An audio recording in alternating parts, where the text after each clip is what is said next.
everybody. This is Mark Potter, and today I'm going to be sharing one of my short stories. It's a very short story, so it's called Flash Fiction. The story is called Marilyn at the Bistro.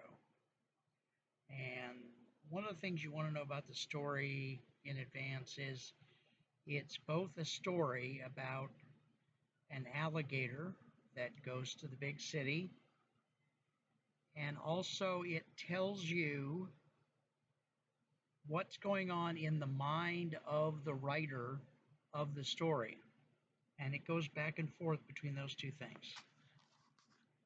So let's see if we can get started. Marilyn at the Disco, version 12. I need you. May I say that? I have no fascinating first line with which to start. The blue-teal alligator, saddened by his mother's refusal, slid past all the memories of his youth to slowly make his way to the river. My sleep has been atrocious. For a mentally ill person, an ongoing absence of sleep, or even an absence of the proper amount of sleep, can be truly dangerous. Slid past what?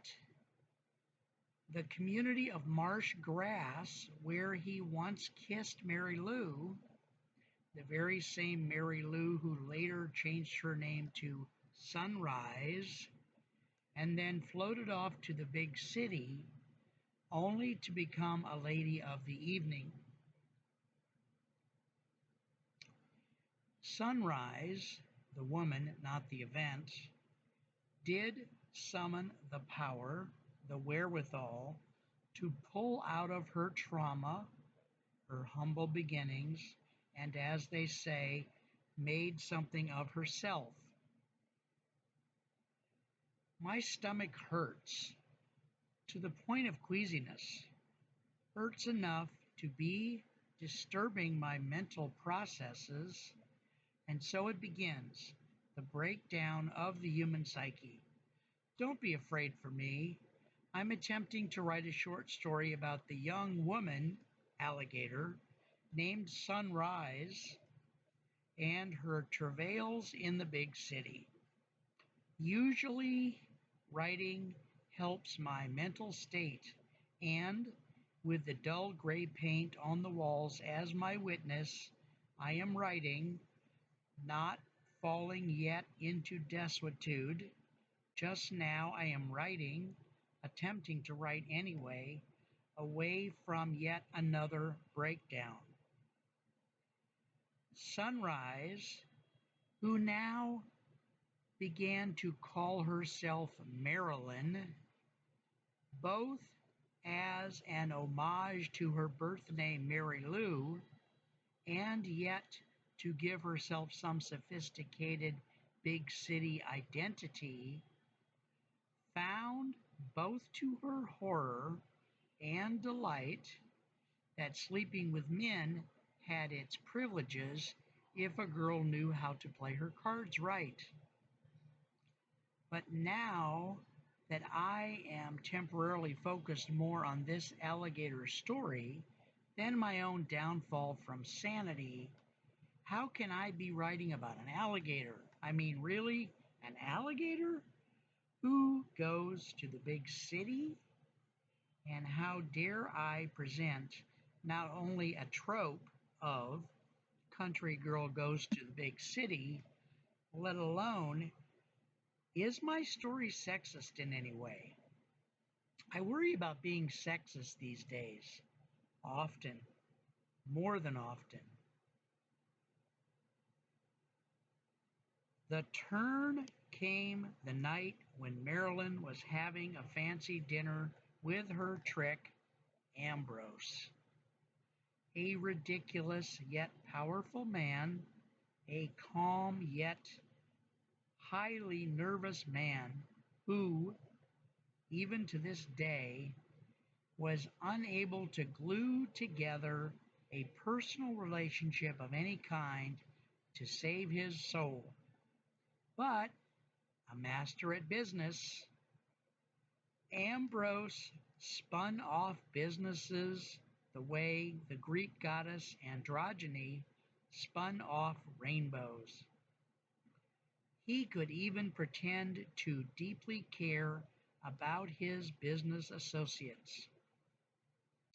By then, Marilyn was 3 years into taking classes at Quadruped University in nearby Billings, Montana.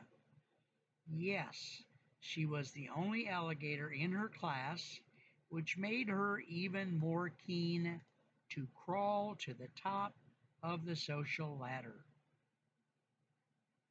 "I love you," Ambrose finally said, his face fiercely focused on the escargot, his fingers restlessly playing with each shell.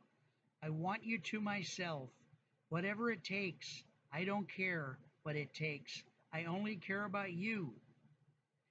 Marilyn thought to herself, "He does not actually want me like that all to himself for love, all to himself for love, but rather he is worried about catching something from the other tricks, and he's worried about me telling any of his business secrets to the other clients." Marilyn decided to call his bluff. "Okay," she said dryly, "you get me a nice apartment, a monthly income of say 4,000 a month, and you set me up in a fun business that can't fail, say my own vintage clothing store just off the main drag." This story is getting worse, not better. I thought I was writing myself away from this trope, but it's 6 a.m. in the morning. I've been working on this damn thing for more than 3 hours and a half. Besides, this was supposed to be a piece of flash fiction, less than 1,000 words. I'm probably getting close. Okay, so far I have about 650 words, not counting the endnotes. What do I do? Ambrose's collarbone twitched as he listened to Marilyn's comments, her idea of what the arrangement might look like, and he knew what that meant to him. He excused himself to the restroom. Once in front of the mirror, he put a diamond earring in his right ear. He knew he was justified in doing so. Ambrose got out his fun plastic gun, so undetectable. He was proud of the silencer, which he had designed himself. "Well, Marilyn," he whispered into the mirror, "your price is too high. I guess things are not going to work out."